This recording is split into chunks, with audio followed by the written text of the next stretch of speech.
talk about qualifying the contractor. If the contractor appears on the current approved subcontractor list, no references need to be checked. And I know that somebody, if they don't ask, I know that they're at least thinking, well, how do I know it's a current approved subcontractors list? Well, Randy and I and the other operations managers have been working on this for the last few weeks, and we're just about ready to put out a new list. So when it's done and edited and fact-checked, each of the maintenance operations managers will have a current copy, and unless it's made available some other way, at minimum, you can email each of us, your appropriate mom, and ask for a copy, and we'll be glad to get you one.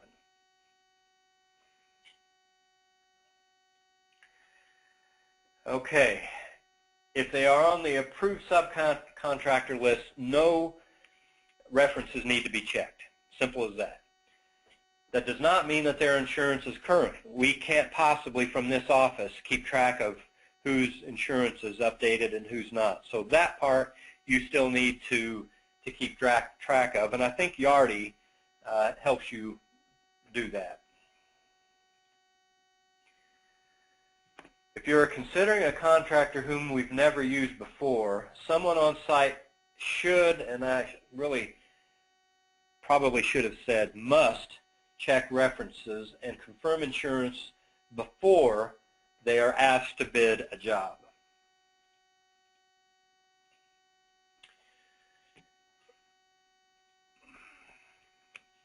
Remember, there are legitimate reasons to recommend someone other than the low bidder, but poor references is never one of them.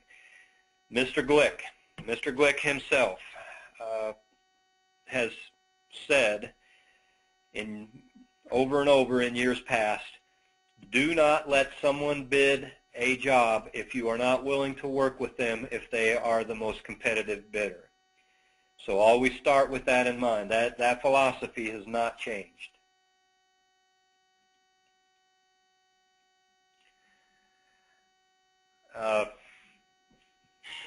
Before I go on to the specification number,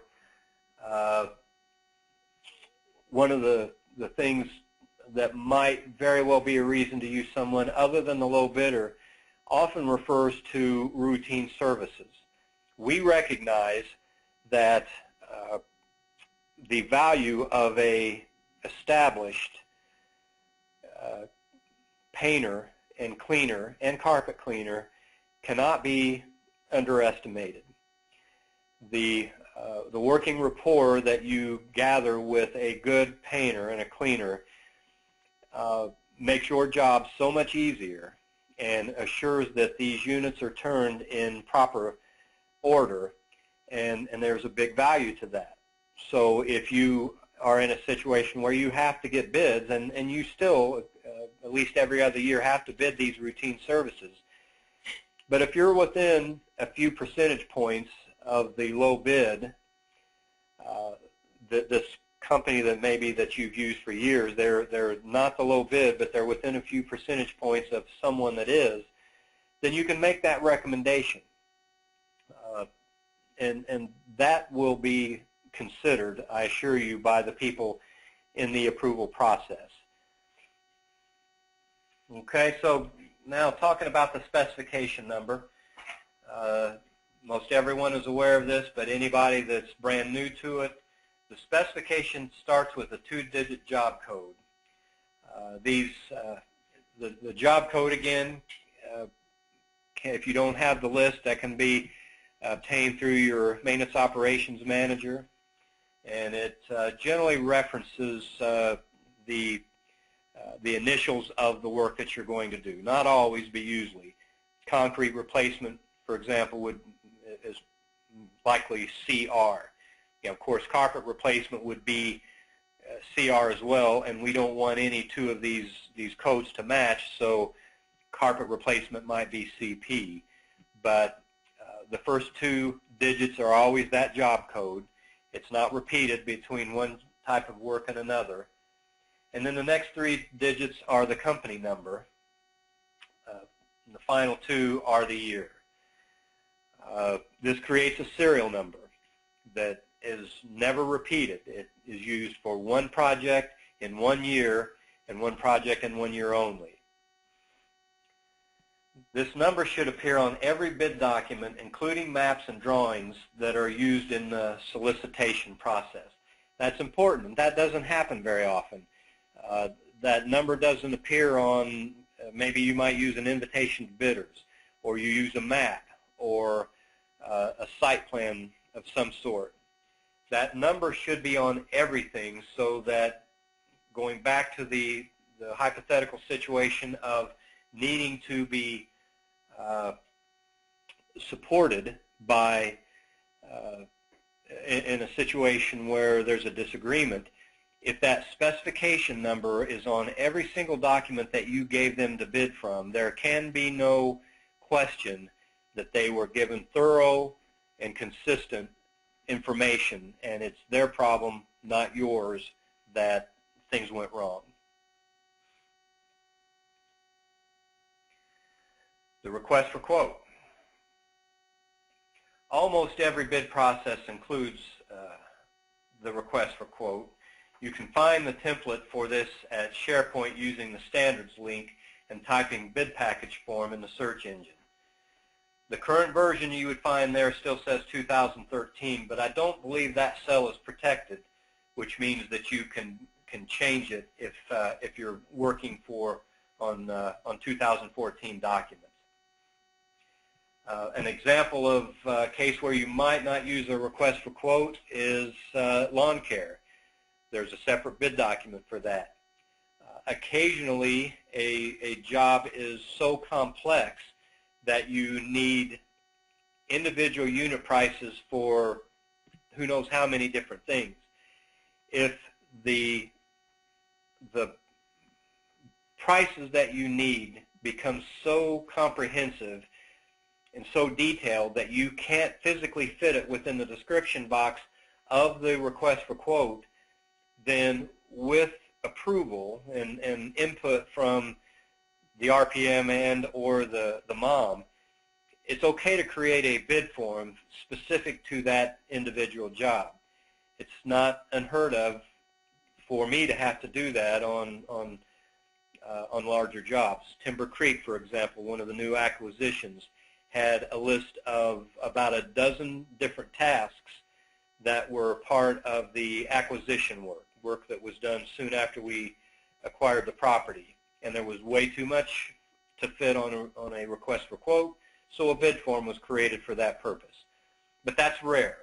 More often than not, the request for quote is going to be the starting point for your actual bid document. Avoid trying to fit all the information entirely within the request for quote. Only rarely can everything that's pertinent to the job be fit properly into this space. And so what I'm getting at there is that often I see attempts for the site people to try and put the work scope and the specifications all within the description box of the R4Q. Not that that can't ever work, but it's very unusual that it can. Usually it's better to use a generic wording that leaves everything explanatory to the supporting documents that you've created.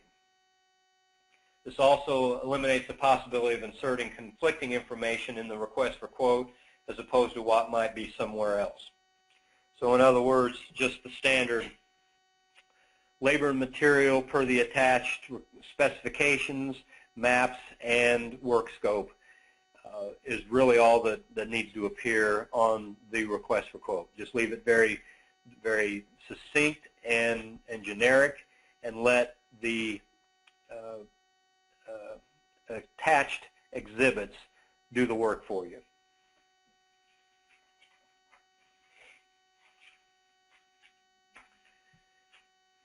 You might need to ask for prices to be broken into various formats. This is often the case when you may have to trim the work scope to fit the budget you have for a given task. If that's the case, make clear in the work scope that this may happen. Your bidder may have prepared the price based on a certain quantity, and if that quantity is reduced, it could affect the price.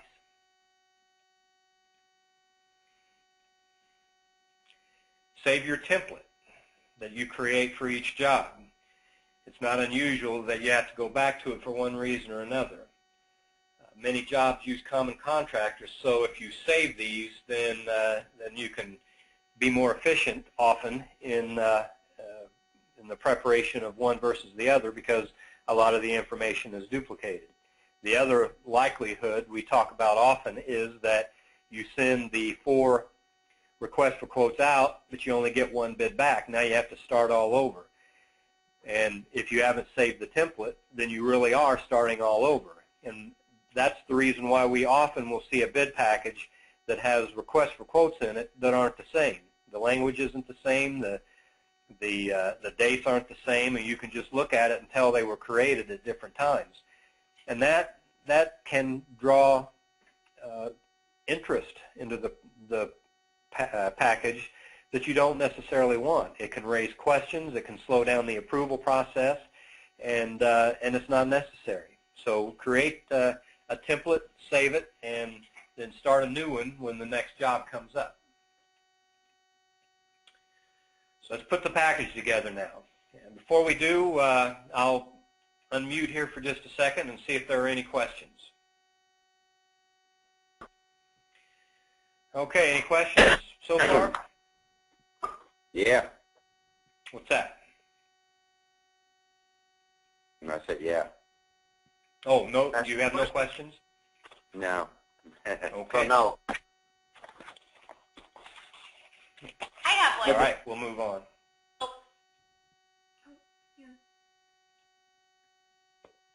We thought we heard somebody before we muted. Do you have a question?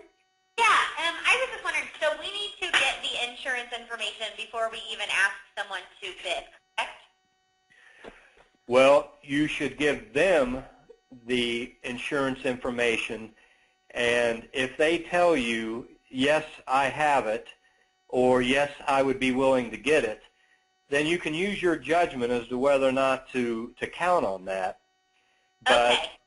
But don't proceed without at least broaching the subject, so that you can do a lot of work up front that goes for naught if they turn out to not have the insurance and be unwilling to get it.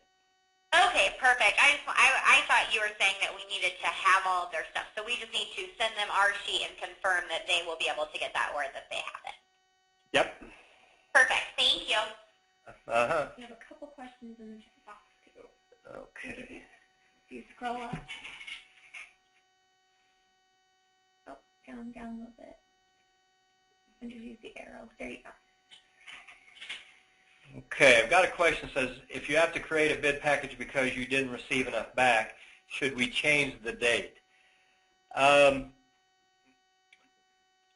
don't think that it matters one way or the other, because if that happens, I think that you'll likely be preparing a cover memo that goes with it that is going to explain the additional work that went into the process. So if you change it, fine. If you don't change it, fine.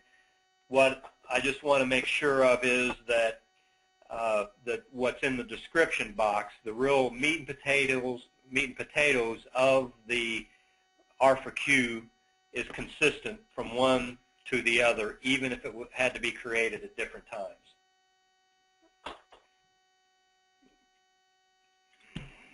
One more. Oh, down. Okay, I think it's the same Okay. thing, right? Yep.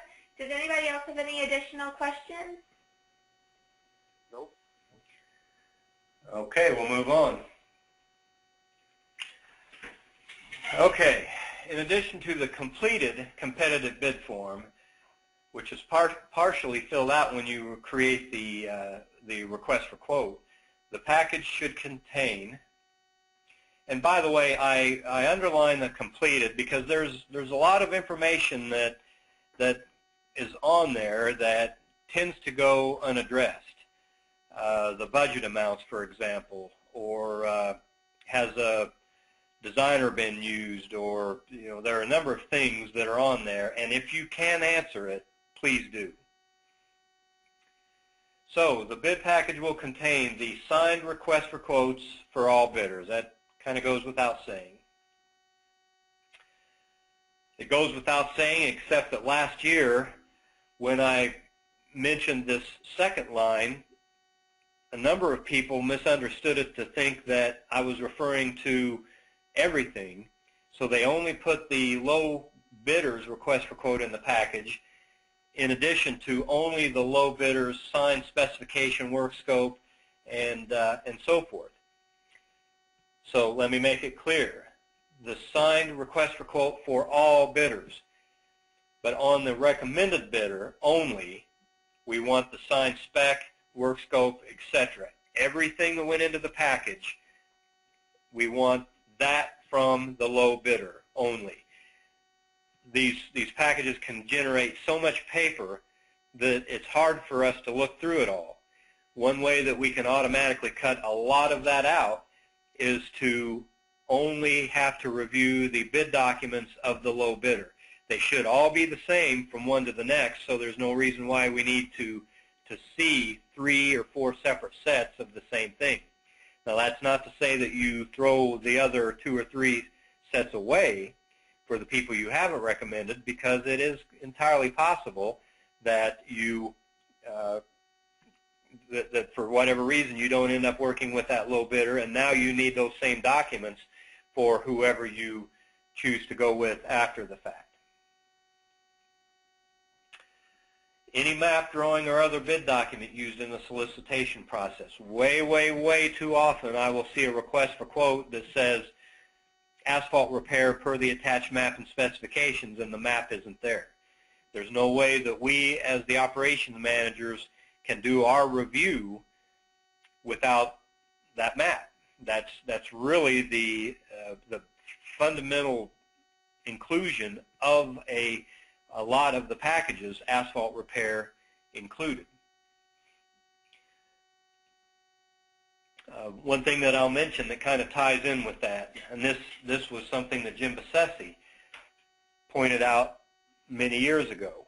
When he reviews a package, he wants to be able to look at all of the bid documents as if he were the contractor, and he determines, part of whether or not he will approve it is, can he determine from what he is holding in his hands exactly what you are intending to do, how you want it done, and the information is consistent, clear, correct, and he could bid it as if he were a contractor, again, with what he's holding in his hand. That's still the same. That's the way that it should be approached even to this day. Recommending a contractor, I think I've already covered a little bit of this. Usually the recommended bidder is also the most competitive bidder. Ideally, all things are equal, and when that's true, there's no reason not to use the least expensive option. Low bidder, in air quotes, kind of has a bad connotation to it. It can mean to a lot of people that we are taking an inferior quality product for the sake of the lowest price. That really shouldn't be what we're doing. If we are doing our job correctly in terms of putting all of this paperwork we've discussed previously together, and we're using quality contractors, then really we've eliminated any reason why we shouldn't use the lowest bidder. There can be exceptions, though, and this is the part that I know I've talked about. There's no set list of exceptions, but some possibilities are routine services. And again, the value of a solid working relationship is vital. And nobody knows that better than a maintenance supervisor. If he's got to, it's probably more difficult to train a painter and a cleaner than it is a brand new groundsman or a service tech.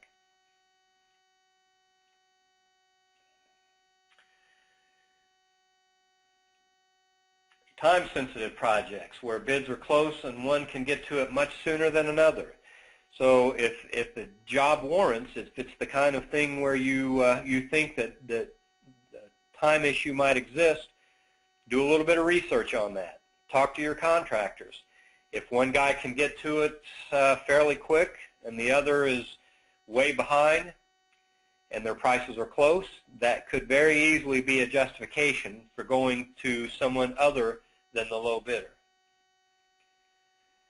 Any time stipulation like this that exists, a cover memo explaining the recommendation should be attached. That kind of goes to any type of irregularity, anything that is beyond the norm in this flow of bid retrieval and approval. Anything that needs explained, try to do that up front.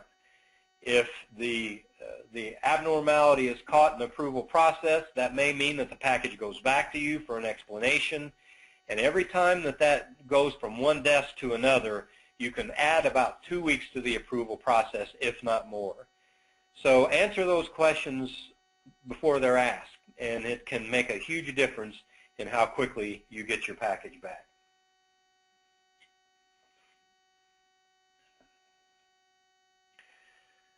Submitting the package.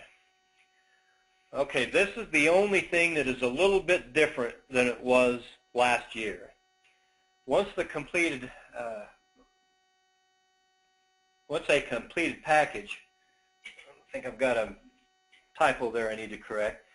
Once a bid package is completed for portfolios 1, 2, and 3, and that's Dean, Randy, and myself, they're still to be sent to the administrator, and that's Michelle or Stephanie, depending on whether you're affordable or conventional. But after that, it goes to the maintenance operations manager as opposed to the RPM. So we'll be the first stop in the process. And I think that it will be such that if you get through us, the rest of it should be pretty academic. Now what that means is we have been challenged to, in turn, challenge each of you in the field to be on the ball, to submit packages that are good, that are what they should be. They have what they should be. They have the inclusions. They have the signatures. They have the dates. They have all of the bids. We've been a little bit lenient, to be honest with you, on some of the packages that have come through just because we were in a year of transition, and that's just the way that it needed to be. But we're through all of that transition now, and we've been told that we need to have reasonably high expectations on the packages that come across our desk. And as long as that happens and we sign off on it, then every step along the way from that point on should happen pretty quickly, as long, of course, as there isn't some financial situation that the property has experienced that was not anticipated, or things that are beyond the norm. But as long as everything's falling into place like it should be, if we've signed off on it, you should get it back fairly quick after that. For portfolios 4 and 5, that's Brad and Lonnie. They're to be sent directly to the maintenance operations manager, their office. And if that applies to you, I assume that you have an address for each, because I don't. Post-approval concerns. After receiving the approved package, first make sure that there are no contingencies. Meaning occasionally, and I just mentioned that you might have a property that for some reason has experienced a negative cash flow situation for one reason or another. If something like that happens, it's possible that you will get the approval that you need, but it comes back to you with some memo attached, or sometimes it's just a handwritten note on the bottom of the competitive bid form that says, this is approved pending whatever that might be, pending reaching cash flow objectives for the month of March, for example. That doesn't happen very often, but it does occasionally. Assuming there are no contingencies, the next step is to create a sign a contract. And I underline the next sentence because I think we're pretty much through this crisis, but for a couple of years, property managers were afraid to sign a contract. They had heard over and over, you do not sign contracts on site. Well, the rest of that sentence was, you do not sign contracts on site that are submitted by an outside source. That is still true. But if you've received the package back, all of the signatures that are needed are there based on the amount of expenditure involved, and there are no hypothetical contingencies, then you are given authority as a property manager to act as an agent for the company for that one circumstance and sign a contract and have it in place. And it is critical that you do. A job that is done without a contract is just a disaster waiting to happen. The specific responsibilities of the contractor by way of the reference to the bid documents via the specification number is a key part of the whole thing. A contract is a direction to do a job for a certain amount of money. Excuse me, those specifications spell that out. Start and completion dates. A lot of people don't realize the importance of this, and you may not realize that if you have passed a completion date, you begin to have the leverage then to take that job, that partially completed job, and take it somewhere else to have it finished. And if the cost to have it finished exceeds what you might still owe the first contractor, you have a legal right to do so. In other words, you're not ever on the hook for more than that contract amount was. And it could easily mean that the first guy who only partially completed the job maybe got it halfway done and he thinks he's owed $10,000, but it cost you $15,000 for someone else to finish it. If you've got a contract set up properly with those start and completion dates, you can legally have a basis to only pay the remaining $5,000 balance to that first contractor who drug his feet one day too long. That's very, very important. Of course, the exact cost of the job. And the payment schedule. And we talked about that earlier. If there's a payment schedule involved, you want to address it in the bid documents. And then, of course, it would also be part of the contract. And there's a place, I believe it's Section 7 to be exact, in the contract where that very thing can be spelled out. And then the final item that we're going to talk about is oversight of the job in progress. As most of you know, this is one of the reasons why the maintenance operations department was set up, and that's to better help oversee some of these larger ticket jobs. And we still need to do a better job of that. But starting with you as you prepare the competitive bid form, if you list yourself, talking out of the maintenance supervisors, if you list yourself as the one responsible for overseeing the job, you need to make very sure that you can and will do that very thing. So, for example, if you cannot get on a roof, and that's not all that uncommon, a lot of people are bothered by heights, and if you are unable to climb a roof and be 2 or 3 stories in the air, it's impossible for you to supervise a re-roofing job. If that's the case, don't put yourself down when it comes time to list supervision responsibilities on the request for quote.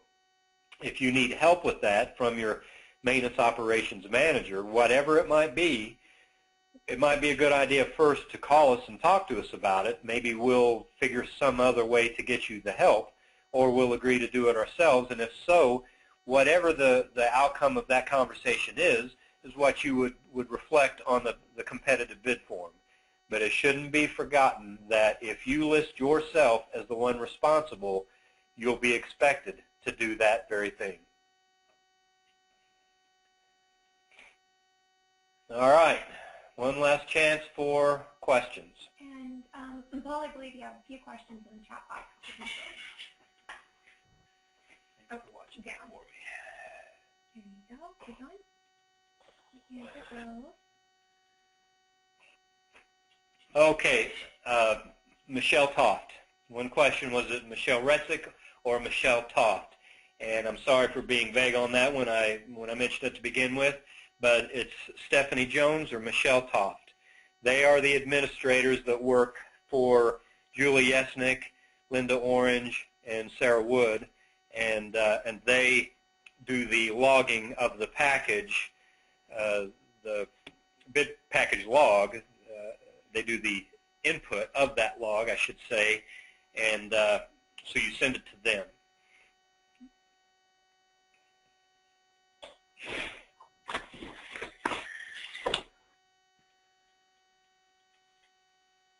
Okay, another question. Do we still use the 5-page contract for over 5,000 and the 2-page for under 5?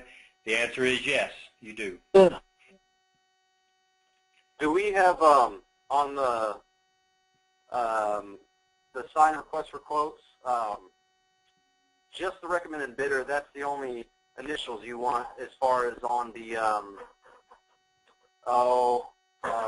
on the specifications and stuff, right? You don't want all 3 bidders to have their initials on them, right? Just the one that you are having do the work? When you prepare the package, I want all 3 requests for quotes, assuming that's how many there were, and not more. Right, fine. And the initialed and signed specifications for just the low bidder. So yes, I think the answer to your question is yes. And of course, all of the rest of them that you have, you would save those because it's possible you might need them at a later date. But in the package that you submit, only the initialed and signed bid documents for the recommended bidder. Okay, gotcha. Just file the rest of them then. Exactly. Okay. I think if you scroll up just a little bit, you'll see the rest. Okay, will a space for beginning and end dates be put in the contract for under $5,000? That's actually an excellent question. It should be. As of now, I don't think that it is. That's an inclusion that I think needs to be done because $5,000 jobs can be just as troublesome as those that are over 5, and I think there's definitely a place. Well, there's a need for that. Unfortunately, right now, I don't believe there's a place for that. You could always create a separate document, just an understanding, an invitation to bidders or instructions to bidders might be a better terminology that makes that clarification and can be considered an attachment to that under $5,000 contract, and that would serve the purpose. But as of right now, I don't think the contract itself has a place for that, but it certainly should, so that's a good question. Anything else? I think that's it. All right. Well, I appreciate the input, and I definitely would like to thank Lindsay for her help. Without it, I would not have been able to negotiate this process, so thank you very much. And thank you all for being with us for this hour and a half, and I hope you all have a great holiday and a Happy New Year. Same to you. Thank you. Thank you, you too. Bye. Paul. Thank you. Thank you, Paul. See you guys.